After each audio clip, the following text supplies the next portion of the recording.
कह रहा है कि मेरा शुक्र है अल्लाह का, मैं 61 साल का हो गया, मेरे बेटे ने मेरा बर्थडे मनाया है। और बूढ़े गैरत कर, अब तो मौत का वक्त करीब आ चुका है, शर्म आनी चाहिए। 61 साल पे हम इतरा रहे हैं, अपनी बुजुर्गी के गीत गाया करते हैं। देखो जी गांव में सबसे बड़ा मैं हूँ, अब मेरी उम्र का कोई नहीं रह गया है। ये बैठ के चौराहों पे बातें ना कर। अगर तुझे ख्याल आ गया है कि तेरी जिंदगी के 70 साल गुजर गए हैं तो सुन, आज ही से रात की तन्हाई में मुसल्ले बिछाने शुरू कर दे, रातों को रोना शुरू कर दे। जो 60 साल नाफरमानी में गुजार दिए हैं, अल्लाह को नाराज करके गुजार दिए हैं, तेरा रब करीम आवाज दे के कह रहा है, या अय्युहल इंसानु मा गर्रक बिरब्बिकल करीम। इंसान तेरे करीम रब से तुझको किस चीज ने दूर कर दिया है? आप पलट के हमारी चौखट पे आ जा, मालिक मिलेगा क्या? कि तूने 60 साल नाफरमानी में गुजार दिए, हमें नहीं मनाया है, हमें नाराज करता रहा, लेकिन हमारे कर्म पे कर्म तो देख, तूने हमारी नाफरमानियां की, हमने तुम्हें रोटी फिर भी खिलाई, तुमने नाफरमानियां की, हमने तुम्हारे नलों का पानी नहीं सुखाया,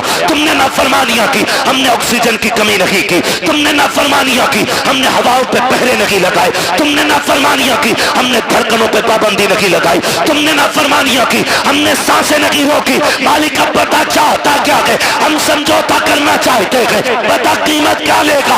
आवाज आती है, मैं तुझसे 60 सालों के गुनाह के बदले में 60 साल की तौबा नहीं मांग रहा हूँ, 60 साल के सजदे नहीं। आ इतना कर ले, तू एक रात मुझे रो के दिखा दे, मैं उसी घड़ी में तुझे माफ करके दिखा दूं।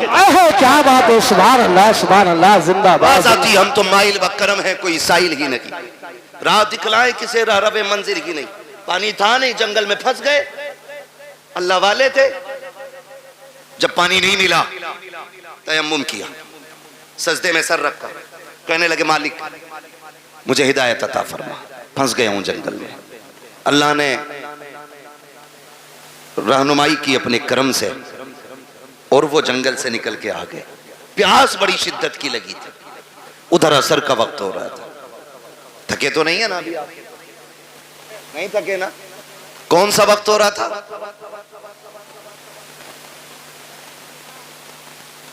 कौन सा वक्त हो रहा था?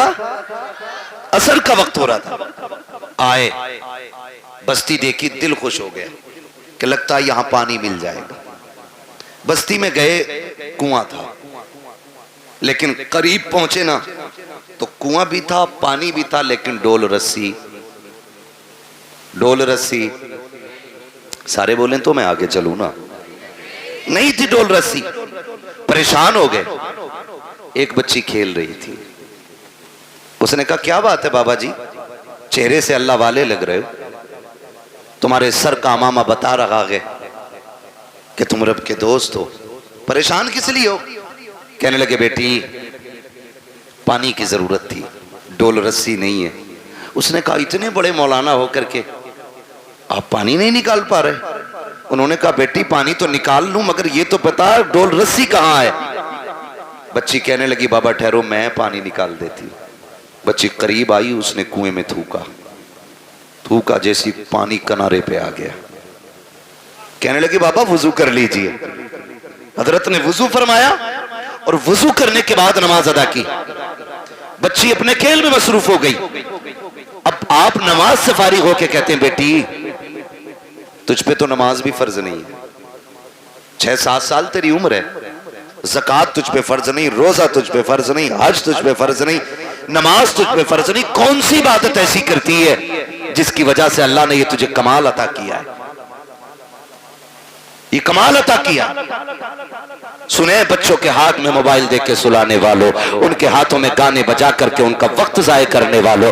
बच्ची ने कहा था बाबा अपना काम कीजिए, वुजू हो गया है, पानी मिल गया है, चले जाइए। कहा नहीं बेटी बता तो सही, नेकी कौन सी की है? बच्ची कहती है बाबा जी मत पूछिएगा। कहते बेटी उस वक्त तक नहीं जाऊंगा जब तक बताओगी नहीं। बच्ची कहती है अगर पूछना ही चाहते हो तो सुनो बाबा, मैं कोई ऐसी नहीं हो, रात भर मेरी इबादत नहीं, सजदे नहीं है, कोई लंबे कयाम भी नहीं है। कहा बेटी फिर ये पानी तेरी फरमाबरदारी कैसे करता है? बच्ची कहती है सुने बाबा, बात सिर्फ इतनी सी है कि जब रात को बिस्तर पर जाकर लेट जाती हो, मेरी माँ 1000 दानों की तस्वीर आके मेरे हाथ में देती है और कहती उस वक्त तक नहीं सोना है जब तक 1000 बार हुजूर पे दुरूद नहीं पढ़ लेना है। ये जितना भी कमाल है, ये मेरे सजदों का कमाल लगी, कयाम का कमाल लगी, ये सारा कमाल मदीने वाले पे दुरूद पढ़ने की वजह से मिला है। कहा हजरत जी जो जबानें दुरूद पढ़ने लग जाती है, कायनात उन जबानों की फरमाबरदारी करने लग जाया। दारो तकबीर, दारो रिसाला, दारो औसियत, मसलक आला हज़रत हज़रत अल्लामा मुफ्ती हमारे आसाई किबला ख्वाजा का हिंदुस्तान, हिंदुस्तान का सुन्नी मुसलमान, दारो हैदरी। तवज्जो है मेरी बहन, मेरी माँ, मेरी बेटी, इतनी सी गुजारिश है, बच्चों को बैठाया करो, हुजूर पे दुरूद पढ़वाया करो।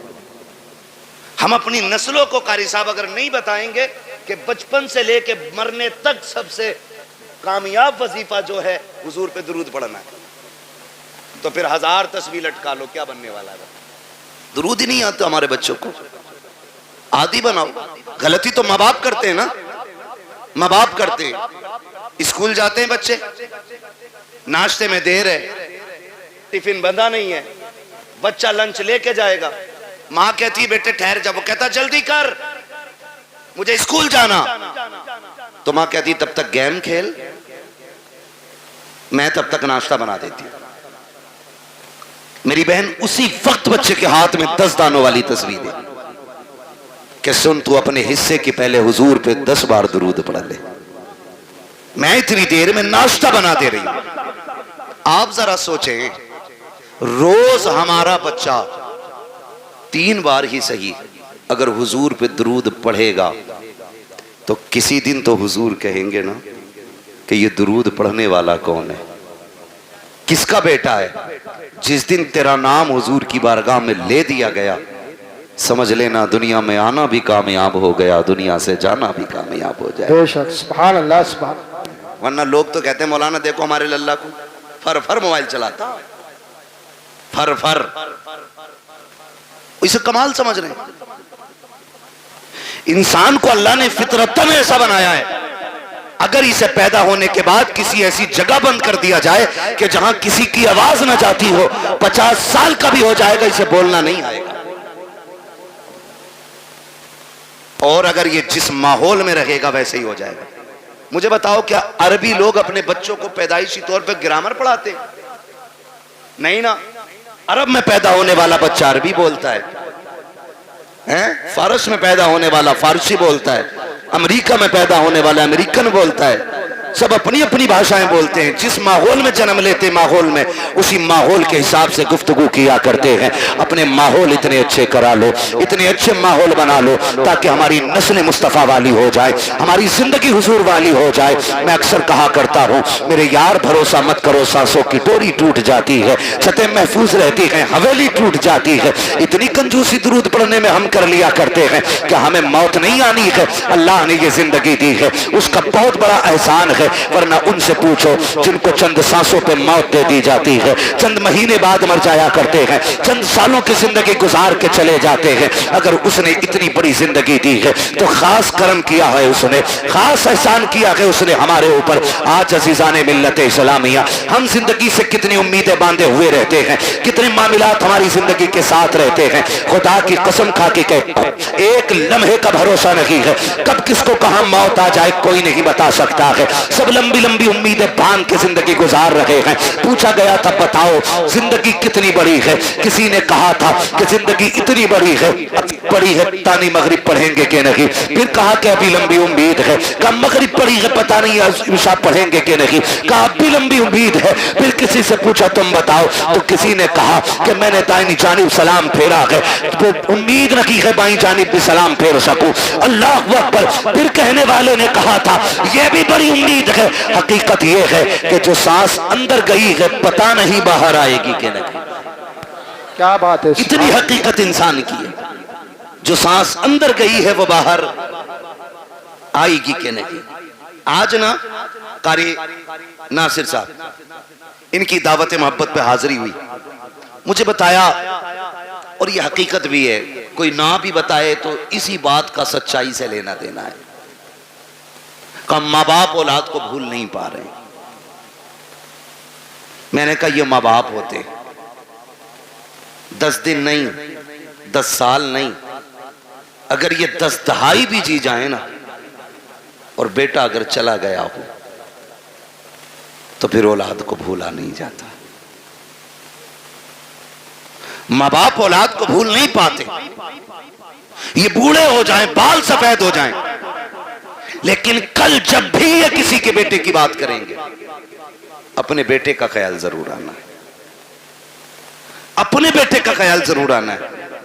तुमने बहुत सुना होगा, बहुत सुना होगा, और हमने भी सुना है कि जब बाप जवान बेटे का जनाजा उठाता है तो कमर झुक जाती है, कमर झुक जाती है, क्योंकि बाप का बेटे से रिश्ता ही इतना गहरा होता है।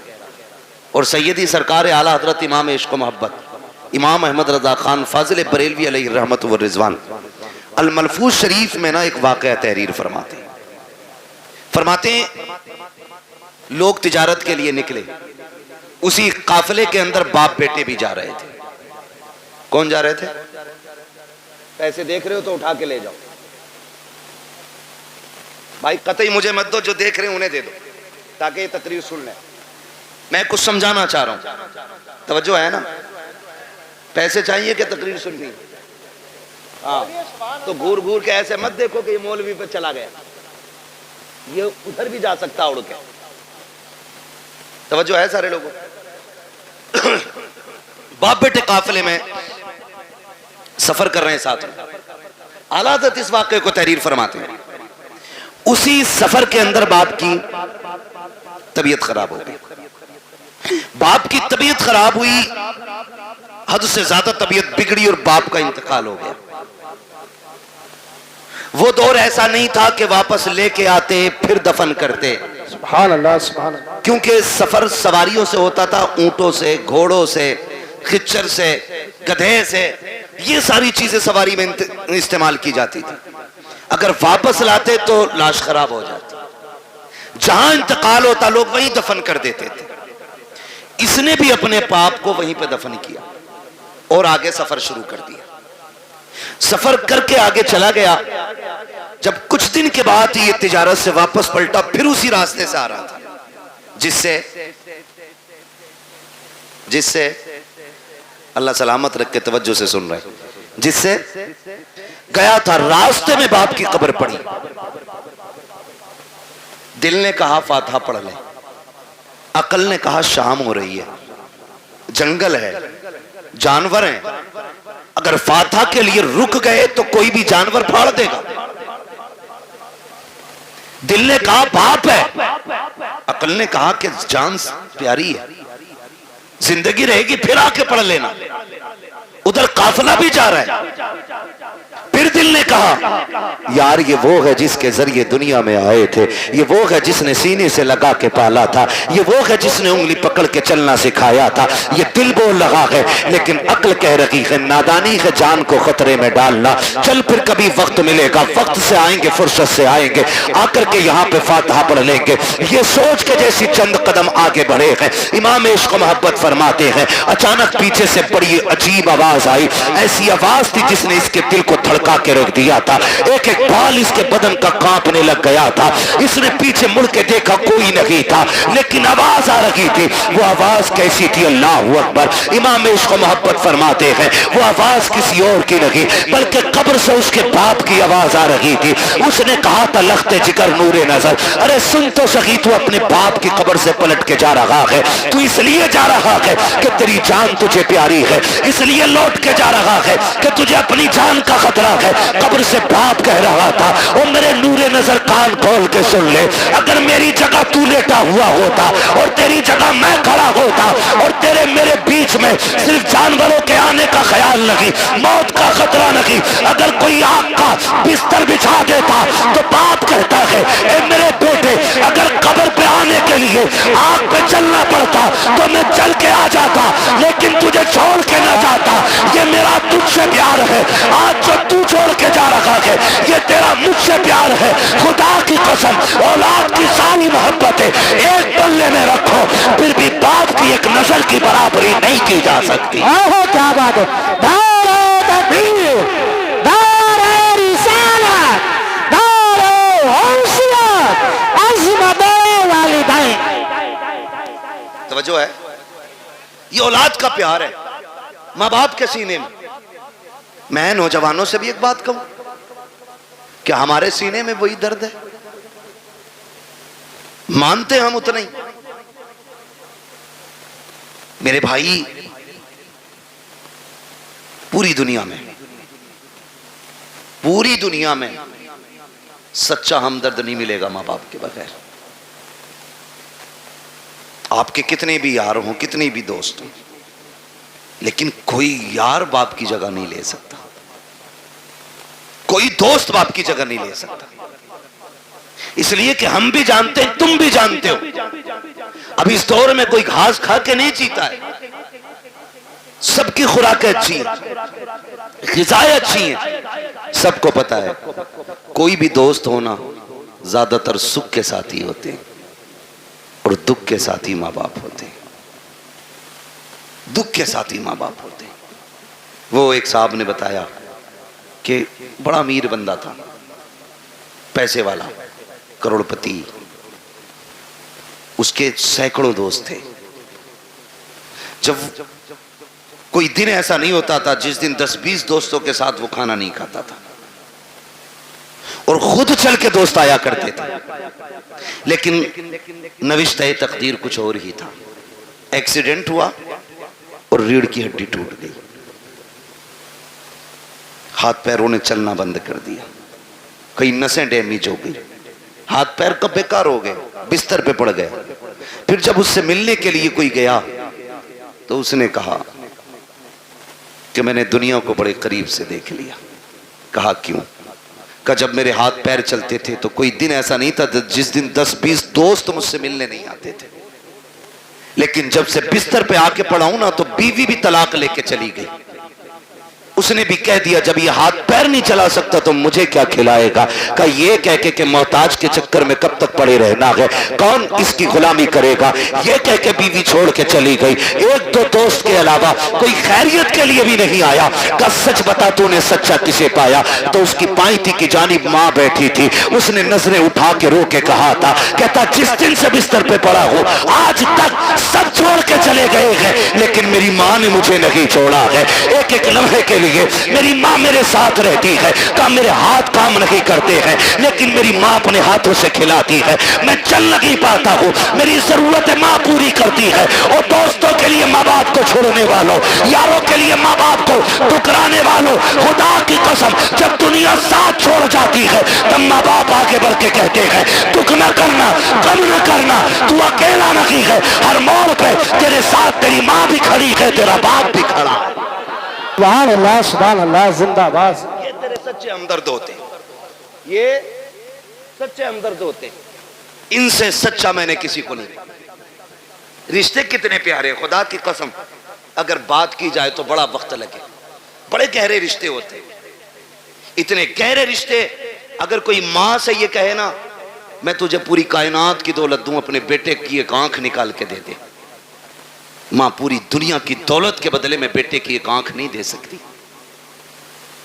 एक कान नहीं दे सकती, एक उंगली मां नहीं दे सकती। वो तुम्हें इतना चाहती है। ये रिश्ते होते और इन रिश्तों को बाजारों से नहीं खरीदा जा सकता, मार्केट और मंडी से नहीं खरीदा जा सकता। ओ भाई शुक्र अदा करो जिन्हें अल्लाह ने मां बाप दिए, जिन्हें अल्लाह ने माँ बाप दिए। और माँ बापों से भी गुजारिश है जिन्हें रब ने बेटे दिए हैं वो अल्लाह का शुक्र अदा करें, शुक्र अदा करें। ये भी अल्लाह की बहुत बड़ी नेमत है, बहुत बड़ी नेमत है। आज ना बात बात तो माँ बाप कहते तुझे मरी ले जा, जरा सा गुस्सा आया अम्मा कहती तुझे हैजा ले जा। माँ बाप से हाथ जोड़ के गुजारिश कर रहा हूं खुदारा औलाद के बारे में माँ बाप ये जुमले ना निकालें। इसलिए कि माँ बाप की जबान से निकली हुई बात पत्थर की लकीर होती है। और यह रब की नाशुक्री भी एक तरह से, औलाद की कदर ना करना यह भी रब की नाशुक्री है। जब आप अपने बेटों को कोसते हैं, गाली देते हैं और कहते हैं तुझे मौत नहीं आ जाती, तेरी जिंदगी से मर जाना बेहतर था, तो जानते हो रब की रहमतें कितनी नाराज होती हैं। अपने करीम रब के बारे में सोचा के नहीं, फिर तुम्हें ख्याल क्यों नहीं आता? तुमने अपने बेटे को इसलिए मौत के मुंह में धकेलने की बात की है क्योंकि रब ने तुम्हें 4 बेटे दिए हैं। जाओ उनसे पूछो जिनके घर में एक चिराग जलाने वाला नहीं है, कौन सी चौखट पे जाके भीख नहीं मांगते हैं, किसके दरवाजे पे जाके हाथ नहीं फैला रहे हैं। अगर कोई ये कह देता है वली तो वली, यहां तक मैंने देखा है, अगर ये कोई कहते कि फला नदी पे जाके मीठा डाल आओ अल्लाह बेटा देगा, तो ये शरीयत तरीका सब भूल जाते हैं। एक बेटे के चक्कर में इतने अंधे हो जाते हैं, ये पीड़ों पे पैरों पे चढ़ावा करते हैं, नदियों पे जाकर के चढ़ावे चढ़ाते हैं ताकि अल्लाह बेटा दे दे। ओ भाई तुझे क्या पता बेटे कितने अहम होते हैं? तू क्या जाने जिंदगी में बेटों का कितना बड़ा किरदार होता है। इनकी कदर किया करो, इनकी अहमियत की हामिल रहो, इनकी अहमियत को समझो। बात बात पे बददुआ ना देना। तेरी ज़बान अगर रब को बुरी लग गई उस वक्त तुझे तोड़ा जाएगा जब तुझे कोई सीधा करने वाला नहीं मिलेगा। आओ तुम्हें कहानी पर आता चलूं, एक बात तुम्हें समझाता चलूं। एक माँ को रब ने एक बेटा अता किया, उसी बीच उसके शोहर का इंतकाल हुआ। आंगन में सिर्फ एक ही बेटा था, शोहर का इंतकाल हो गया। माँ उसी बेटे को पालती रही, उसी के सहारे जिंदगी गुजारती रही। ख्याल ये आता था ये मेरा इकलौता चांद है, इसी के साथ जिंदगी गुजर जाएगी, इसके सहारे जिंदगी गुजर जाएगी। आओ मैं बेटों से भी ये बात कह के चला जाऊं, कितनी बेवा माएं ऐसी होती हैं जो बेटों के सहारे जिंदगी की जवानी काट दिया करती है लेकिन दूसरा निकाह नहीं करती है ताकि अपने बेटे को सुख की जिंदगी दे सके। लेकिन कल जब यही बेटा जवान हो जाता है उन बूढ़े माँ बाप की कुर्बानियों को ठुकरा दिया करता है और उस माँ से कहता पता तूने मेरे लिए क्या क्या है। और सालिम तू अपनी बीवी को माँ के लिए 8 दिन नहीं छोड़ सकता है, इसने जिंदगी भर की जवानी तेरे लिए कुर्बान कर दी है और तू पूछ रहा है तूने मेरे लिए किया क्या है। मुझे तो उस दिन रोना आया था जिस दिन एक बेटा माँ से कहता है माँ मैं तुझे हज कराने लेके जा रहा हूँ, और दिल्ली जाकर के हज हाउस में उसको छोड़ करके चुपके से निकलता है। माँ बेटे को तलाश करती रह जाती है, कई दिन हो गए रोते रोते बेटा नहीं आया। जब आए मीडिया वाले पूछा बता माँ तू क्यों रो रही है, उसने जब हाले दिल बयान किया था कान खोल करके मेरी बात सुनना प्यारे, उसने कहा था मेरा बेटा मुझे हज का झांसा लेकर के लाया और कहा मैं तुझे मदीने लेके जा रहा हूँ। कहा मैं बूढ़ी एक देहाती औरत, सीधी सच्ची औरत, मुझे क्या पता सफर कैसे किया जाता है। वो कहती है कि मैं बेटे के साथ आ गई, एक रात रुका मेरे साथ और मुझे छोड़ के चला गया है। फिर जब उसने रो के कहा था कि जानते हो मैंने इस बेटे को कैसे पाला है, कहा जब बाप इसे बचपन में छोड़ के चला गया मैं इसका माथा चूम चूम के जिंदगी गुजारती रही। मैंने दूसरा निकाह नहीं किया था, सैकड़ों पैगाम निकाह के आए थे लेकिन मैंने बेटे के लिए निकाह नहीं किया था, पूरी जिंदगी इस बेटे के लिए कुर्बान कर दी। आज ये मुझे धोखा दे करके चला गया है। मैं पूछना चाहता हूँ खुदारा इन माँ बाप के साथ इंसाफ किया करो जो तुम्हें सीने से लगा के पालते हैं। अगर यही माँ तुम्हें उठा करके घूरे पे फेंक देती, कोई तुम्हें सीने से लगाने वाला नहीं होता। अगर इसी ने बचपन में तुम्हारा गला दबा दिया होता, तुम्हारे पास चंद सांसें न होती, अगर इसने तुम्हारी गंदगी से नफरत करके तुम्हें टुकरा दिया होता तो तुम्हें माँ की ममता का पता नहीं चलता। अगर इसने तुमसे गुस्सा हो करके मुंह मोड़ लिया होता, कोई तुम्हें मुंह के लुकमे खिलाने वाला नहीं मिलता।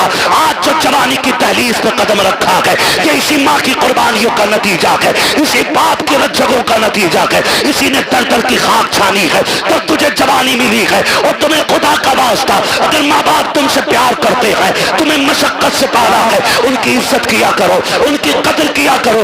उस खातून को अल्लाह ने बेटा अता किया लेकिन जानते हो जब बच्चे के बचपन के कुछ साल गुजरे गए, एक दिन कोई बच्चे से गलती हो गई, बच्चे ने कोई चीज का नुकसान कर दिया, माँ ने गुस्से में कह दिया था तुझे मौत क्यों नहीं आ जाती है। उलमा ने आज कहा है, लेकिन रब ने अपनी तकदीर के कलम से लिख दिया था। जैसी उसने कहा है तुझे मौत क्यों नहीं आती है, ये तो कह के भूल जाती है। बच्चे की परवरिश की जवान हो गया, अच्छी तालीम हासिल की डिग्री होल्डर हुआ, अच्छी सर्विस लग जाती है। जब सर्विस लगी है, अच्छा रिश्ता हो जा रहा है। जब अच्छा रिश्ता हुआ है, शादी के चंद साल रह गए, चंद दिन रह जाते हैं शादी के, पूरी तैयारियां हो जाती हैं, घर में खुशियों का माहौल है। माँ तो अपने बेटे को बद्दुआ दे के भूल चुकी थी। उसने तो बचपन में कहा था तुझे मौत क्यों नहीं आ जाती है। चंद दिन शादी के रह गए हैं, अचानक बेटा घर से चला, पैर फिसला गिरा और वहीं पे दम निकल जाता है। अम्मा सर पटक के रो रही है, हाय ये क्या हो गया है, मेरे लाल ने जिंदगी की बहारें भी नहीं देखी थी, इसके सेहरे के ख्वाब सजाए थे हमने। अफसोस हम बेटे का सेहरा ना देख सके, रोते रोते सोई है। ख्वाब में किसी ने आके कहा था आज आंसू बहाने से कोई नतीजा नहीं है। याद नहीं है तुझको वो जुमले जो तूने बचपन में बेटे से कहा था कि तुझे मौत क्यों नहीं आ जाते। वो जुमले रब को नागवार गुजरे थे। आज इसे मौत दे करके अपनी नेमत का एहसास दिलाया है। देख मैंने तुझे बेटा दे के क्या दिया था, अब पता इसके बाद क्या रखेगा। इसलिए मैं बाप से कहना चाहता हूँ, अगर बेटे गलती भी किया करें उन्हें मौत की बद्दुआ ना दिया करो, उनके लिए मुसीबतें ना मांगा करो। अगर मार सकते हो थप्पड़ मार लो, जूतों से मारो, लाठी से मारो, लेकिन जबान से बद्दुआ ना देना। खुदा की कसम तेरी जबान से निकला हुआ एक जुमला तेरे बेटे की तकदीर बन जाएगा। कहीं तेरी जबान का जुमला तेरे बेटे की मौत का सबब न बन जाए। अगर दे सकते हो तो दुआएं दो। खुदा की कसम तेरी दुआ तेरे बेटे को रिस्क वाला भी बना सकती है, नेकी वाला भी बना सकती है। अगर तेरी दुआ लग गई तो तेरे बेटे को तेरी दुआ अल्लाह वाला भी बना सकती है। ओहो क्या बात, दारे तकबीर, दारे रिसालत, दारे हुस्न, मसलके आला हमरा, अज़मत वालिदैन, नारे हैदरी।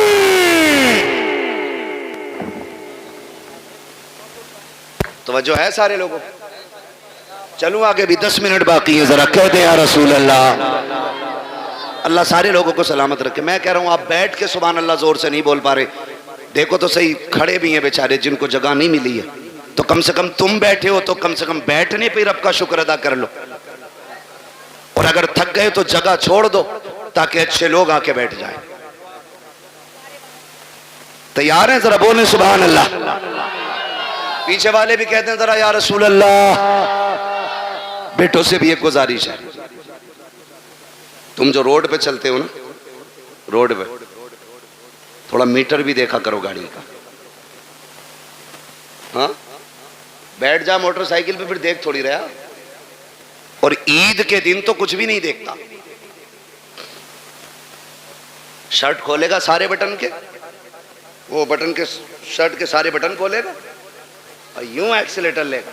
टंकी फुल है, अब्बा ने 200 दिए थे, 300 अम्मी ने दिए थे, 500 रुपए में टंकी भर गई। फिर दाएं बाएं नहीं देख रहा। तुम जानते हो तुम्हारी एक छोटी सी गलती तुम्हारे माँ बाप को जिंदगी भर रुला सकती है। कह रहे आप मेरे आगे पीछे कोई रोने वाला ना। क्यों? माँ बाप भूल गया तू? रोने वाले कब होंगे? का जब बीवी बच्चे होंगे। अच्छा, वही तेरी हमदर्द है? अरे बताओ यार, मैं बीवियों के खिलाफ भड़का नहीं रहा हूं आपको, लेकिन समझा रहा हूं। मैं समझा रहा हूं आपको। आप कह रहे हो नहीं नहीं कोई रोने वाला नहीं है। सुन मेरे भाई, सारी खेती से ताल्लुक रखते हैं ना, अक्सर लोग किसान ही होंगे, क्योंकि हम सब जमीन से ताल्लुक रखने वाले लोग हैं। गेहूं की फसल कितने दिन में आ जाती है?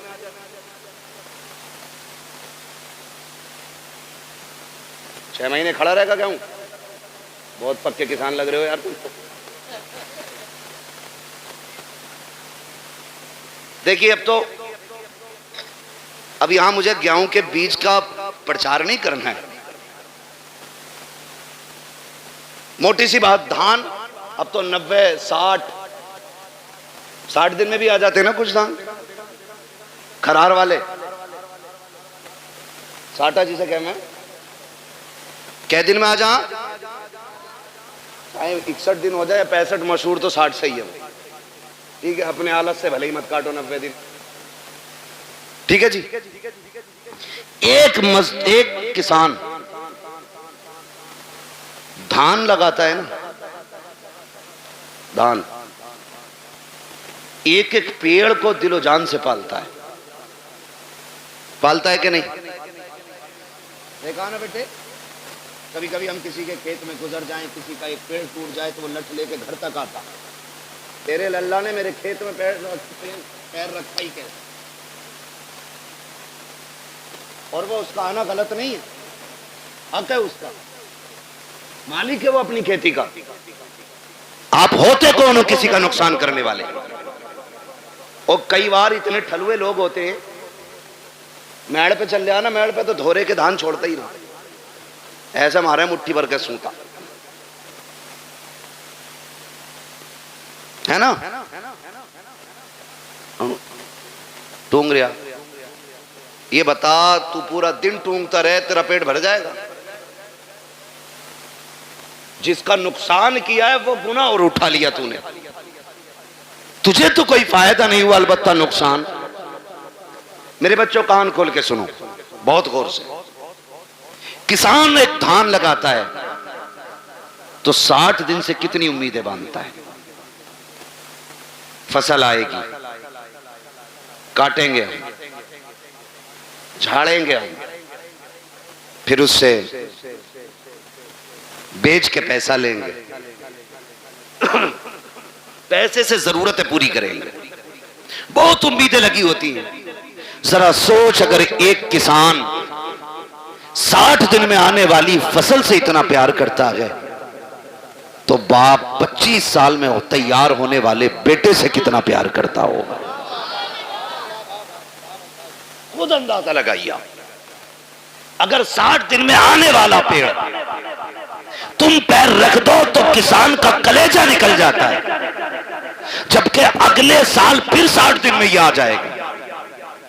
90 दिन वाली खेती कर लेगा, धान फिर आ जाएगा। अब सोच तो सही, अगर हर साल के साल आने वाली फसल से हमें इतना प्यार है तो फिर अपनी नस्ल से कितना प्यार होगा। तुम जो गाड़ी पे बैठ के एक्सीलेटर लेके कहते हो क्या फर्क पड़ता है, टांग टूटेगी तो मेरी टूटेगी, भेजा निकलेगा तो मेरा निकलेगा। नादान तू नहीं जानता है, अगर टांग टूटी तू तो लेटा रहेगा बेड पे। माँ से पूछ वो कितनी रातें जाग के गुजारेगी, बाप से पूछ कितने चक्कर हॉस्पिटल के लगाएगा तेरी पट्टी मरहम पट्टी के लिए। जाओ आज भी हॉस्पिटल में जाकर के देख लो कितने ऐसे ब्रेन उनके फेल हो गए हैं, एक्सीडेंट के बाद के माँ बाप पे बोझ बन गई है औलाद। मैं आपसे कहना चाहता हूँ खुदारा, रोड पे निकला करो तो जिंदगी की हिफाजत के साथ निकला करो, एहतियात के साथ चला करो। ये मत सोचा करो कि मेरी टूटेगी मेरी टूटेगी, नहीं नादान, तेरी टूटेगी तुझे एक बार दर्द होगा, लेकिन जब तक तू तड़पता रहेगा उससे ज्यादा तेरे माँ बाप को तकलीफ होती रहेगी। तुम रोड पे चल करके कहते हो क्या है, मैं जिंदगी का मालिक हूँ, तू कुछ भी नहीं है। औकात क्या है, हैसियत क्या है? मालिक किसे कहते हैं? ठोकर लगी तब निकल जाता है, बंदा लगा तब निकल जाता है, जरा सी जोर से गिर गए तब निकल जाता है। किस मिल्कियत पे घूम रहे हो? और तुम्हें खुदा का वास्ता अपनी फिक्र करो ना करो, माँ बाप की फिक्र किया करो, उनके लिए शराफत से चला करो। गाड़ी पे जब बैठा करो दुरूद पढ़ के बैठा करो, दुआ पढ़ के बैठा करो। दुआ की बात तो छोड़ो, मेरी कौम को तो बिस्मिल्लाह पढ़ने का भी होश नहीं रहता है। कान में डीजे वाली लीड लगाई है, आंखें बंद करके गाड़ी खींच रहा है, न हॉर्न का पता चल रहा है, न दाएं इंडिकेटर का पता है, फिर एक्सीडेंट हो जाता है। कहते हैं गाड़ी वाले की खता थी, और तुझे खैरत क्यों नहीं आती है? कानों में लीडे लगा के चलने वालों, तुम्हें महबूब अलैहिस्सलाम ने कितना प्यारा तोहफा दिया था। जब गाड़ी पे बैठा करो तो सफर की दुआ पढ़ के बैठ जाया करो। आका मिलेगा क्या? का दुआ पढ़ के बैठ, दुनिया घूम के आ जा, खुदा की रहमत तुझे जर्रा बराबर भी तकलीफ नहीं होने दे सकती। सुभान अल्लाह सुभान अल्लाह। हाँ, लेकिन रब की रहमतों पे भरोसा ही कितना। वो पहला दौर था, कारी साहब क्या करे, बदली उठ रही है जरी डाल दो, अब तो देखता ही नहीं है 6-6 महीने बादल की तरफ को। हाँ, ट्यूबवेल है, मोटर है, समर है, ना हो बारिश 10 साल तक। लेकिन याद रखिएगा तुम्हारी तदबीर से रिस्क नहीं मिलेगा, रिस्क रब की तकदीर ही से मिलेगा। तुम जितने जतन कर लो, कोशिश करें अल्लाह की रहमत पे भरोसा करने के आदी बने। घर से निकला करो, दुआ पढ़ के निकला करो, अल्लाह खैरियत से तुम्हें लाए, खैरियत से लाए। वरना मैंने देखा 6 लोग गाड़ी में बैठे और किसी कोई फिक्र नहीं, अरे 6 हैं यार, देख लेंगे सबको, मौज मस्ती करते चलने। 5 मिनट नहीं लगते गाड़ी के टुकड़े हुए मिलते हैं, लोगों की लाशें बिछी हुई मिलती हैं। क्या हो गया? ये तो 6 लोग निकले थे। मशीयत का नकीब कहता है तुम्हारी 6 की ताकत मेरी तदबीर के आगे कोई काम नहीं कर सकती है।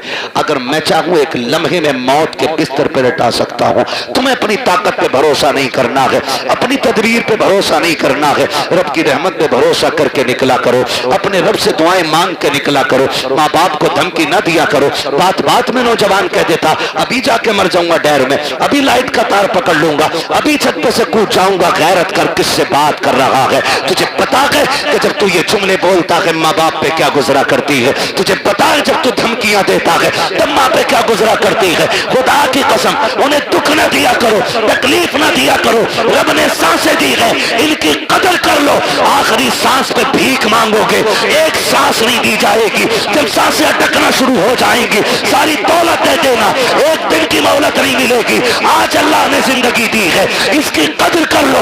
एक एक सांस में कोशिश करो काबे वाला भी राजी हो जाए, हमसे मदीने वाला भी राजी हो। बेशक सुभान अल्लाह, सुभान अल्लाह, जिंदाबाद जिंदाबाद। वो नहीं बाबा रहने, मेरी बात सुन ले, मैं माने जरा कारी साहब, बस उसको रहने, फरमाइश ना करो। देखो समझो करना से मैं आज के बाद तारीख नहीं दूंगा, मैं लिख दे रहा हूँ, ठीक है? मैं माइक पे कह रहा हूँ, आज के बाद नहीं होगा। तवज्जो है सारे लोगों को। मैं आपसे एक बात कहूँ, मेरी बात बहुत गौर से सुनिए, बहुत गौर से मेरी बात सुनिए। आपकी मर्जी है, आप जितने चाहें जतन कर लें, लेकिन अपने रब के मुकाबले में हमारी और आपकी औकात नहीं है खड़े हो सके। अल्लाह से नहीं लड़ा जा सकता, और लड़ भी नहीं सकते, है ना?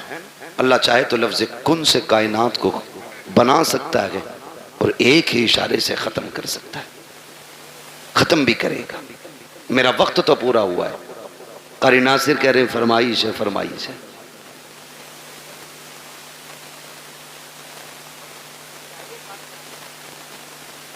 अल्लाह आपको सलामत रखे भाई, बर्दाश्त कर लेंगे 10 मिनट और? मुझे मालूम है मैं पंखों में बैठा हूं, कुछ लोगों पे पंखा भी नहीं होगा, मगर इस मोहब्बत से बैठे, अल्लाह सलामत रखे, है ना? जरा सारे कह दें या रसूल अल्लाह, अल्लाह सलामत रखे। आज ना फरिश्ते जा करके ना ठेकेदार के बेटे की कब्र में अपनी जब रहमतों की गठरियां लौटते होंगे ना, तो बेटा पूछता होगा आज ये रोशनी किधर से आ रही है? तो कहते होंगे मुबारक हो, तेरे बाप ने तेरे सवाब के लिए हुजूर की महफिल सजा के रखी है। नबी की बातें उधर हो रही हैं, खुदा की रहमत इधर हो रही है। ये बड़ी बरकतों वाली महफिल है। लोग पता नहीं क्या समझें या ना समझें, मैं इसके बारे में नहीं जानता हूँ, लेकिन इतनी गुजारिश है, ये महफिल इतनी बरकतों वाली है, इतनी बरकतों वाली है। हम जो सुन्नी इस महफिल को सजाते हैं ना, इस महफिल को जो सजाते हैं, ये इतनी रहमतों वाली महफिल है, इतनी बरकतों वाली है। इसमें जो आके बैठ जाता है बख्श दिया जाता है। असल बात है उस बख्शिश को बचा के रखना। आप आके बैठे, आप बख्श दिए गए, लेकिन अब कल से कोई काम ऐसा नहीं करना जो फिर वो नाराज हो। लेकिन हम कल से फिर वही भेड़ वाली चाल, जितने आके बैठ जाते वो सारे बोले बख्श दिए जाते। फरिश्ते कहते मालिक तेरी महफिल सजी थी, क्या बात है हो रही? कहा मुझे तुझे कोई करीम कह रहा था, कोई तुझे रहीम कह रहा था, कोई तेरे महबूब की बातें कर रहा था। वो जन्नत की भी बात कर रहे थे। रब फरमाता उन्होंने मेरी जन्नत देखी है? कहा नहीं। कहा फिर उन्हें कैसे पता चला? मुझे देखा नहीं, यकीन कैसे? फरिश्ते कहते होंगे एक देखने वाले का कहा मान लिया है, बिन देखे तुझे हमने खुदा मान लिया है। मालिक उनसे तेरे महबूब ने कहा खुदा है, तो उन्होंने कह दिया है। तेरे महबूब ने कहा जन्नत है, तो फिर है। तेरे महबूब ने कहा दोज़ख है, तो फिर अल्लाह सलामत रखे, ये सुन्नियों का अकीदा है। हुजूर ने कह दिया है तो तुम्हारे मुंह से जो निकली वो बात होके रही। मेरे नबी कभी झूठ बोलते ही नहीं। उन्होंने कहा है तो है। मालिक तेरे महबूब ने कहा, उन्होंने मान लिया। कबिन दे के कहा हाँ। रब फरमाता गवाह हो जाओ, जितने आए बैठे मैंने सबको जन्नती बना दिया है। फरिश्ते कहते हैं अल्लाह एक तो गुजर के जा रहा था मंडल लेने, मतलब किसी भी काम से, और वो मौलवी को देख के रुक गया या खाली लाइटिंग देख के रुक गया, भीड़ देख के रुक गया, उसका मकसद जलसे में आना नहीं था। रब फरमाता फरिश्तों मैंने उसे भी माफ कर दिया। अल्लाह वो क्यों बख्शा गया? रब फरमाता वो कोई भी था लेकिन महफिल तो मेरे महबूब की थी ना। फरिश्तों में उस गुनाहगार को देखूं या अपने महबूब को देखूं? मैंने महबूब के सदके में सारे ही बख्श दिए। बख्शे तो सब जाते हैं, असल है बचाना। इस बख्शिश को कितने बचाते? सुबह ही निकले और गाली बक दी सामने वाले को दाढ़ से। पहली बात तो आगा ना मस्जिद में, और आगा भी ना तो कह रहा तुझे पता रात कल हुआ घर में पुलिस आई थी। मतलब जो बात कहीं किसी को पता नहीं, मस्जिद में अगली सफ में बैठ के कह रहा। हाँ कह रहा तुम्हें पता है? हाँ तो उसके लोंडे को पुलिस ले गई। तो भाई सबसे पहले यही करने को मिला था तुम्हें, क्या नतीजा? ज़बानें भी साफ रखो, दिल भी पाक रखो। और मस्जिद में बैठ के कह रहा भाई कितना दान हुए तेरे? दान कितने हुए? क्यों मंडी में बैठाया, आज की दुकान पे आया कि बीज का प्रचार कर रहा है? मस्जिद है, मस्जिद है। एक ही सफ में खड़े हो गए महमूद व अयाज, ना कोई बंदा रहा ना कोई बंदा नवाज। ये बंदगी की जगह है, गंदगी की जगह नहीं। यहां बंदगी कीजिए, क्विंटल और किलो ना नापिए। ये सारी हरकतें हम लोग कर देते हैं, सारी हरकतें। इतनी अजमतों वाली महफिल है ये, जिसके नाम से सजाती जाती है अल्लाह अपने करम से उसकी भी मगफिरत फरमा देता है। कहीं ना दकियानूसी सोच रखने वाले कहते हैं यार सुनो तो मिलाद सिर्फ मैयत के लिए है, शादी में तो डीजे ही बजना चाहिए। याद रखिएगा हुजूर की महफिल है और रिश्ता हमारा हुजूर से मजबूत है। हम अक्सर कहते हैं मरने की तरफ देख न जीने की तरफ देख, जब चोट लगे दिल को मदीने की तरफ देख। हमें तो दुख भी मिलता है ना, तब भी हम हुजूर को याद करते हैं, तब भी हम हुजूर को याद करते हैं। और फरमाया गया ना अल्लाह किसी से बेटा ले, माँ बाप से अल्लाह बेटा ले, किसी का जवान बेटा अल्लाह ले, और वो माँ बाप उस बेटे की मैयत पे सब्र करे तो अल्लाह उनको बदले में बेहिसाब जन्नत अता फरमाएगा। वो तो कुछ लेता भी बेवजह नहीं, जो भी लेता है उसका सिला देता है, जबकि सब कुछ उसी का है, सब कुछ इसी का। मैंने रुमाल दिया कारी नासिर को, फिर ले लिया, और ये कहे इसका बदला दें तो कहेंगे बदला क्यों भाई, बदला क्यों? मेरा था मैंने ले लिया। मैं अपना दे करके इनसे लूं फिर इनको बदले में और इससे बेहतर चीज दूं तो लोग कहेंगे बड़ा अच्छा आदमी है यार। अगर बंदा ये करे तो लोग तारीफ करने लग जाते हैं, वो रब कितना करीम है। बेटा उसी ने दिया, हमें सांसें, हमें सांसें, माँ बाप बहन भाई, अगर वो ले ले उसी का है ना। और इस पे अकीदे के मजबूत थे हुजूर के सहाबा, इतने मजबूत थे, इतने मजबूत थे कि हंसते हंसते जान देते थे, लेकिन फिक्र नहीं करते थे,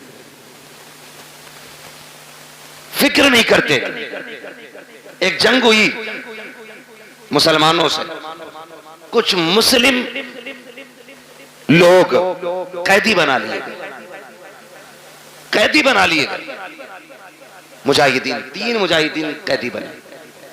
तो वो जो ईसाई बादशाह था उसने कहा फांसी का फंदा लगाया जाए, फांसी का फंदा लगाया जाए। कहा क्यों? कहा इन्हें फांसी देनी। फांसी का फंदा जब लटक गया ना और तैयारी हुई, वही पहले इसको लटकाओ, तो जो उसके पीछे खड़ा था वो दौड़ के आ गया, ना पहले मुझे लटका। कहा क्यों? कहा मैंने तुम्हारे आदमी सबसे ज्यादा मारे। जब उसने इतना कहा तो पीछे से तीसरा आ गया, कहा नहीं पहले फांसी मुझे दो। कहा तुझे क्यों भाई? कहा ये मारता जरूर था लेकिन रास्ते तो मैं ही बताता था, मैं ही बताता था। फिर पहला आगे आ गया, कहा नहीं फांसी मुझे पहले दी जाए। कहा तूने क्या किया है? कहा सुने ये रास्ते बताता था, ये मारता था, लेकिन जब ये लौट के जाते थे मैं कहता था यार और काफिर मारने हैं, ठहरो। का मैं इनको पकड़ पकड़ के फिर लाता था, फिर तुम्हारे लोगों को मरवाता था। उसने कहा तुझे मौत से डर नहीं लग रहा है? कहा नहीं। कहा किस लिए नहीं लग रहा है? कहा हमने महबूब के कदमों में जिंदगी पाई है, हमने हुजूर की चौखट पर जिंदगी पाई है। हमारे नबी हमें बता दिया है कि हमारे नबी ने बता दिया है मरने की देर है, जन्नत के रास्ते खुले मिलेंगे। कहा जो तू चाहे कर ले, हमें जिंदगी उतनी प्यारी नहीं है जितनी रब की राह में हमें मौत प्यारी है। उसने कहा जाओ मैंने तीनों को माफ कर दिया है। कहा किस लिए? कहा दुनिया जिंदगी के लिए भागती है, तुम मौत के लिए भाग रहे हो। मैं सोच रहा हूँ जिसके जवान इतने प्यारे हैं वो आका खुद में कितना प्यारा रहा हो। ओहो क्या बात है, सुभान अल्लाह, जिंदा। मैं तुम तीनों की जिंदगी माफ कर देता हूं। उसने तीनों को जिंदगी बख्श दी। हम मुसलमान हैं, हम यहां जीने के लिए नहीं आए, हम यहां मरने के लिए। अल्लाह ने बेटा दिया, ले लिया, मालिक तेरी मर्जी। तू लेना भी जानता है, देना भी जानता है, तेरे खजानों में कमी नहीं है, तू चाहेगा तो इससे बेहतर सिला देगा। और अगर उसने बेटा लिया है तो उसमें कोई ना कोई हिकमत होगी। अल्लाह का कोई भी काम हिकमत से खाली नहीं होता है। और अगर आप ये सोचें पता नहीं मेरे बेटे का क्या हो रहा होगा, मेरा बेटा क्या होगा, मेरे बेटा कब्र में है, मेरे बेटा यहाँ होता तो ऐसा होता, मेरा बेटा यहाँ होता तो वैसा होता, ऐसे बैठ के बातें करता, वैसे बैठ के बातें करता। याद करना प्यारे, मौत से डर उस वक्त तक लगता है जब तक मौत आ नहीं जाती है। जब मोमिन को मौत आ जाती है तो फिर वो जीना नहीं चाहता है, फिर वो रब की रहमतों को इतने करीब से देख लेता है, इतने करीब से देख लेता है कि फिर उसके बाद अगर उसे जिंदगी लौटाई भी जाए तो फिर वो जिंदा होना नहीं चाहता है। वो जानता है जितना करीम मेरा रब है, कोई बाप बेटे से उतना प्यार नहीं करेगा, कोई माँ औलाद को इतना नहीं चाहेगी, कोई खानदान बेटे को इतना प्यार नहीं देगा जितना रब अपने बंदे से प्यार करता है। जितनी रहमतें उसकी अपने बंदों के साथ होती है तो दिल तोड़े ना किया करो, उदास ना हुआ करो। उसकी मर्जी है, उसने ले लिया। मालिक जिसमें तू राजी है उसमें मैं राजी हूँ, ये सोच के जिंदगी गुजार जा। जब तू खबर में आएगा मैदाने महशर में वो कहेगा मेरे बंदे परेशान ना हो, आज जिसमें तू राजी है उसमें मैं राजी हूं। ओहो क्या बात है, सुभान अल्लाह, सुभान अल्लाह। इसलिए रब की रजा पे राजी रहना, रब की रजा पे राजी रहना, अपनी फिक्र करनी है। किसकी? अपनी फिक्र। फरमाया गया कि जब मलकुल मौत रूह निकाल के जाते ना और घर में रोया पिटाई पड़ती है तो मलकुल मौत ठहरते और आवाज दे के कहते हैं घर वालों अगर तुम्हें अपने अंजाम का पता चल जाए, काश तुम ये समझ जाओ एक दिन तुम्हें भी ऐसे ही मरना है और तुम्हें पता चल जाए मरने के बाद की जिंदगी, तो वो कहते हैं कि तुम फिर इसके बजाय अपने आप पे रोगे। अपनी फिक्र करें, अपनी मरने से पहले लोगों के हक अदा करके जाए, हक अदा करके जाओ। तख्ती लगी पड़ी है कब्र पे बड़े लंबे अलकाबात के साथ, फला हाजी मरहूम, भाई किसी का नाम आ जा बुरा मत मानना, अच्छन खां पुत्तन खां बब्बन खां, लग गई तख्ती। एक बार तख्ती लगी है फिर उसके बाद कोई फूल डालने भी नहीं आता। फूल तो क्या, कब्र बैठ जाए तो मिट्टी डालने भी लोग नहीं आते। तू तख्ती लगा के तेरे बच्चों ने सोच लिया हक अदा हो गया। जो हराम की जमीन मारी थी ना, खा औलाद रही है, लठिया तुझ पे फिरेगी, ये याद रखना। और बेटों से कहो तुम वापस कर दो, कह रहे हमने थोड़ी लूटी है, तो अब्बा ने लूटी थी, हमें तो विरासत में मिली है। क्यों? माले गनीमत है, माले गनीमत है। तेरी मेरी औकात क्या है? समझ तो सही, हुजूर के विसाल का वक्त करीब आया। आका करीम सहाबा का सहारा लेकर के चौक में आए। फरमाया बिलाल मदीने में ऐलान कर दो, हो सकता है आज मेरी लोगों से आखिरी मुलाकात हो। हजरत बिलाल ने जब यह ऐलान किया, लोग चीख पड़े, रोते हुए दौड़े गलियों में और चौक में भीड़ लग गई। हुजूर सहाबा का सहारा लेकर के चौक में तशरीफ लाए। भीड़ लगी है हुजूर के दीवानों की। आज कह रहे अरे देखा जाएगा, 2 कुरान खानी फालतू करा देंगे अब्बा के नाम की,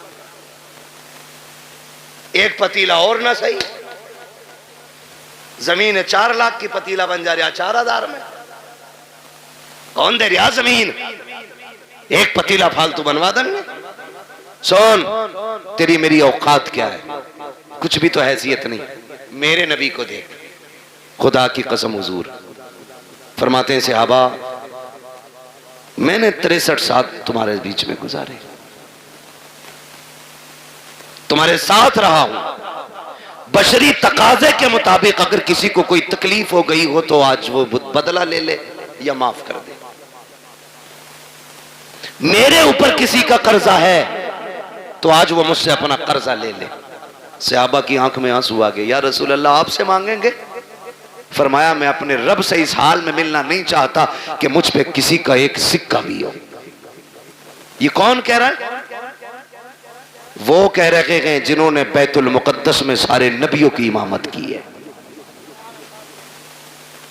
जो मेराज में अरशों से भी आगे गए। वो कह रहे हैं मैं अपने रब से इस हाल में मिलना नहीं चाहता कि मुझ पे किसी का 1 रुपया भी हो। आज बीगे बीगे हजम कर जाते हैं। अब्बा का कफन बड़ा चिट्टा था, बड़ी खुशबू आ रही थी, अब्बा मरे थे। और भाई तेरे बाप के ऐब इस तरह की करामतों से छुपने वाले नहीं है। अब्बा बड़े अच्छे थे, कुत्तों को पानी पिलाते थे, बकरियों को चारा खिलाते थे। बस तुझे अब्बा की अच्छाइयां याद रह गई। वो जो गरीब की 3 बीघे दवाई थी, वो तुझे बाप का पाप याद नहीं है। वो जो सिसकते रह गए थे यतीम, तेरे आपने अंगूठा लेकर के उन गरीबों का हक मार लिया था। तुझे बाप की वो तबाहकारियां याद नहीं है। याद रखना प्यारे, मरने के बाद एक एक शय का हिसाब होना है। क्या तुमने नहीं देखा कब्रिस्तान पे जब बंदे को दफनाया जाता है, बेटे खड़े होके कहते हैं किसी पे मेरे बाप पे किसी का हक हो तो आके मुझसे ले ले। और गैरत आनी चाहिए, खाया तेरे बाप ने था, तू कब्र पे खड़े होकर के माफी मांग रहा है। कहता मेरे बाप को माफ कर देना। जब थप्पड़ उसने मारा था, माफी उसी को मांगनी थी। हक उसने खाया था, माफी उसी को मांगनी थी। जब तक वो माफी नहीं मांगेगा, हिसाब इतनी जल्दी बराबर सराबर नहीं होगा। मरने की तैयारियां करो मेरे यार। कोई मुखिया हो, प्रधान हो, जमींदार हो, ठेकेदार हो, मौत सभी को आनी है, कोई बचने वाला नहीं है। आका करीम फरमाते हैं लोगों किसी का मुझ पे कुछ हो तो आकर के ले लेना। जब इतनी बात कही है, सहाबा की चीखें निकल जाती हैं। एक सहाबी नाम हजरत उकाशा है, उठ के खड़े हो जाते हैं, कहते हैं या रसूल अल्लाह मेरा आप पे हक है। आका फरमाते कौन सा हक है? कहा या रसूल अल्लाह आप सफे सीधी फरमा रहे थे, उसी बीच में सवारी को मारते हुए अचानक आपकी छड़ी मेरे लग गई थी। आका मेरे कमर पे आपका कोड़ा लगा था, मुझे उसका बदला चाहिए। जैसी इतनी बात उकासा ने कही है, अबू बकर उमर तड़प जाते हैं। हुजूर की तबीयत इतनी अलील है कि सरकार अपने सहारे खड़े नहीं हो पा रहे हैं। बुखार की शिद्दत इतनी है कि एक रंग आ रहा है, एक जा रहा है। सहाबा कहते हैं उकाशा शर्म तो कर, ये वही है जिन्होंने जन्नत का रास्ता बताया है, ये वही है जिन्होंने हमें वहदानियत सिखाई है, ये वही है जिन्होंने हमें रब से मिलाया है। इनसे बदला लेने की बात कर रहे हो। उकाशा कहते मुझे मेरा बदला चाहिए। आका करीम फरमाते हैं सहाबा ठहर जाओ। कहते या रसूल अल्लाह बदला ऐसे नहीं। कहा फिर कहा आपका जो कोड़ा लगा था आज मुझे वही कोड़ा चाहिए, वही कोड़े से मुझे बदला लेना है। मेरे नबी ने इतना सुना, फरमाते हैं सलमान जी या रसूल अल्लाह का हमारी बेटी खातून जन्नत के घर चले जाओ, उनके यहाँ से वो कोड़ा ले आओ। सलमान फारसी गए हैं, कहते खातून जन्नत कहा जी का कोड़ा दे दीजिए। बेटी बेटी हुआ करती है खुदा की कसम। का क्या काम है कोड़े का?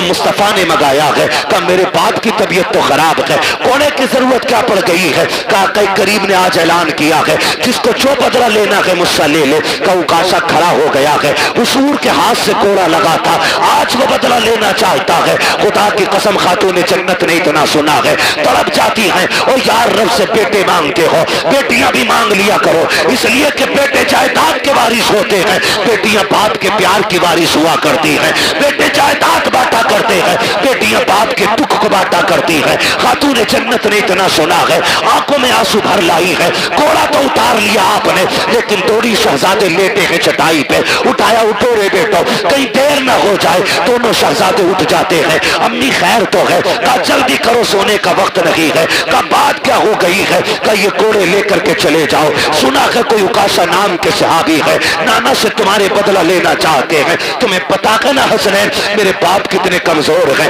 बुखार की शिद्दत है, तुम्हें पता है ना कितने दुखों से गुजर रहे हैं रहमतुल्लिल आलमीन। का जी अम्मी जान, का जाओ बेटे अपने नाना की बारगाह में चले जाओ, और वो सहाबी जो नाना से बदला लेना चाहते हैं उनसे जाके उनको राजी करो, अगर एक कोड़े के बदले में तुम्हें 100 कोड़े भी खाने पड़े तो बेटे हंस के खा लेना, लेकिन मेरे बाबा के कोड़े ना लगने देना। ये बेटियां हुआ करती हैं, जैसे शहजादों ने इतना सुना है, कोड़ लगाई है, आके उकाशा का हाथ पकड़ा, वहां तशरीफ लेकर के आए हैं जहां पे भीड़ लगी है, सहाबा खड़े हैं, कहते हैं चाचा जरा सलमान बताओ तो सही वो कौन से सहाबी है जो हमारे नाना से बदला लेना चाहते हैं। हजरत उकाशा ने इशारा किया, वो जो खड़े हैं, हजरत उकाशा की तरफ इशारा किया, कब वो जो खड़े हैं वही बदला लेना चाहते हैं। दोनों शहजादे दौड़ के आए हैं, आके हाथ पकड़ते हैं, इमाम हसन ने दाना हाथ पकड़ा है, इमाम हुसैन ने बाया हाथ पकड़ा है, कहते चाचा उकाशा ऐसा कीजिए, देखो हमारे नाना बीमार है, तबीयत अलील है, अगर आपको बदला लेना ही है हम अपनी कमर लेके आए हैं, गर्दन हाजिर है, एक एक के बदले 100 कोड़े मार लो, हमें जितना चाहो मारो, लेकिन हमारे नाना पे कोड़ा ना उठा लेना, ये हमारी माँ को गवारा नहीं होगा। अगर हमारे बाप के नाना के कोड़ा लग गया हम अपनी माँ को जाके क्या जवाब देंगे। मेरे आका ने इशारा किया, शहजादों जरा हट जाओ, अल्लाह अकबर, शहजादे हट जाते हैं। उकाशा कहते हैं या रसूल अल्लाह, जिस वक्त कोड़ा लगा था उस वक्त मेरी पीठ पे कपड़ा नहीं था, आका आप अपनी कमीज उतार दीजिए। खुदा की कसम जिस वक्त इतना कहा है, अबू बकर सिद्दीक दाढ़ी लेके आगे बढ़ते हैं, उकाशा देख तो सही यार, मेरी सफेद दाढ़ी की हया कर ले, एक के बदले में जितने चाहे यार कोड़े मार ले, मेरे यार को उंगली ना लगा देना, का खैर कर यार, ठहर जा, मेरे महबूब की कमीज ना उतरवा। उकाशा कहते हैं अबू बकर ये मेरा और नबी का मामला है, हट जाइए। हजरत अबू बकर सिद्दीक रोने लग जाते हैं, उमर आगे बढ़ते हैं, कहते यार पूरी जिंदगी इनके नाम पे गुजारी है, रब ने सारी इज्जतें में दी है, कैसा करो काशा, जितना चाहे कोड़े मार ले, लेकिन महबूब को हाथ न लगाना। हजरत उकाशा कहते उमर बीच में ना आइए, मेरे नबी फरमाते अबू बकर उमर हट जाओ, दोनों हट जाते हैं। फिर उसके बाद मेरे नबी ने जब अपनी कमीज को हाथ लगाया है, जमीन कांपने लग जाती है, आसमान लरस जाता है, आज नबूवत के बदन से लिबास उतारा जा रहा है, वो भी कोड़े के लिए। सहाबा इकराम की चीखें निकल जाती है जब मेरे नबी ने कमीज उतार दी है। अल्लाह अकबर, उकाशा कहते हैं आका आप मेरी तरफ कमर कीजिए, उधर रुख कीजिए। जब मेरे नबी ने पीठ की है, सहाबा की चीखें निकल जाती है, एक दूसरे को देख करके बेहोश हो जाते हैं। हालत ये थी कि चीखें निकल लगी है, सहाबा ने आंखें बंद कर ली है कि कोड़ा लगते हुए कैसे देखेंगे, लेकिन कुछ इस कोशिश में थे, जान भी देनी पड़े तो दे दे, लेकिन आका के कोड़ा ना लगने दिया जाए। मेरे नबी ने कमीज उतार दी है, रुक किया के पीठ का उकाशा की तरफ, कहते उकाशा यार बदला ले ले, ये तेरा हक बनता है मेरे ऊपर। जैसी इतनी बात कही है, हजरत उकाशा ने कोड़ा फेंक दिया है, जाके मेरे नबी की कमर से लिपट जाते हैं। वो जो शानों के बीच में मोहरे नबुव्वत लगी थी उसे चूमने लग जाते हैं, कहते या रसूल अल्लाह उकाशा की औकात क्या है जो आपसे बदला ले सके। आका ये मैंने इसलिए किया, मैंने सुना था कि जो बदन आपके बदन से लग जाएगा उसे जहन्नम की आग नहीं जलाएगी। आका मैंने कमीज उतरवाई ताकि आपका बदन बिना कपड़े के हो जाए। आका मैंने अपना बदन आपके बदन से लगाया ताकि जहन्नम की आग से बच जाओ। मेरे नबी ने फरमाया सहाबा जिसे जन्नती देखना हो मेरे उकाशा का चेहरा देख ले, उसने जन्नती देख ली। क्या बात, नारे तकबीर, नारे रिसालत, नारे वंशियत, मसलके आला हज़रत, बस्ती बस्ती करिया करिया। मैं यार बोलते कि इंशाल्लाह दिल निकालते फेफड़ा निकाल कर हाथ उठाकर बोले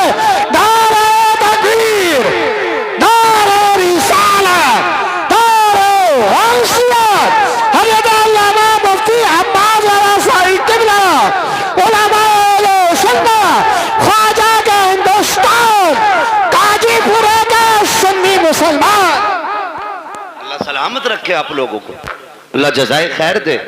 इन मोहब्बतों को सलाम जो आपने पेश की है, ये मेरा इलाका ज़रूर है, लेकिन ये सच्ची बात है कि बाहर वाले लोग शायद शोहरत की वजह से, नाम की वजह से इतना प्यार करते हो, लेकिन आप लोग दिल से प्यार करते हैं।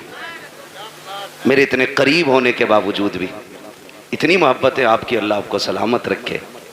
और मेरे कोई 8 हाथ पैर नहीं है, 4 आंखें नहीं है, जैसे आप हैं वैसे ही मैं हूँ, लेकिन ये इज्जतें, ये मोहब्बतें सिर्फ इस वजह से है कि ये तेरा करम है आका के बना लिया है अपना। कहाँ मुझसे ये कभी ना, कहाँ सिलसिला तुम्हारा। ये जो इज्जतें, ये मोहब्बतें हुजूर की वजह से, हुजूर की वजह से हमारा तन मन धन सब कुछ हुजूर पे कुर्बान, सब कुछ हुजूर पे कुर्बान। और हो भी क्यों ना, जब तक बिके न थे तो कोई पूछता न था, तुमने खरीद कर हमें अनमोल कर दिया। मेरी दुआ है अल्लाह यामीन भाई को नेमल बदल अता फरमाए, अल्लाह उस बच्चे के वालिदैन को सब्र जमील अता फरमाए, अजर जजील अता फरमाए। माँ बाप दोनों से गुजारिश करूँगा, आप घर का मजबूत पाया हो, अगर आप टूटे तो परिवार टूट जाएगा, आप कमज़ोर पड़े तो परिवार कमज़ोर पड़ जाएगा। अल्लाह ने एक लिया के बाकी सलामत है, मुसल्ले बिछा के उनकी लंबी जिंदगी की दुआएं मांगा करें। हाथ उठा के अपने रब को नाराज ना करना, नाशुक्री के जुमले बोल के मालिक क्यों ले लिया, मेरा तो एक ही बड़ा था ना, कभी ना कहना मालिक तेरी मर्जी है, तूने बेटा लिया है, तू हमें भी तो ले सकता था। मालिक तू मालिक है, जिसकी चाहे तू जान ले ले, तू जिसे चाहे सांसें दे दे, उसके फैसले पर राजी होके देखो, अल्लाह तुम्हारे 2 बेटों में 4 बेटों की बरकतें अता फरमाएगा। तुम्हारे इस चमन को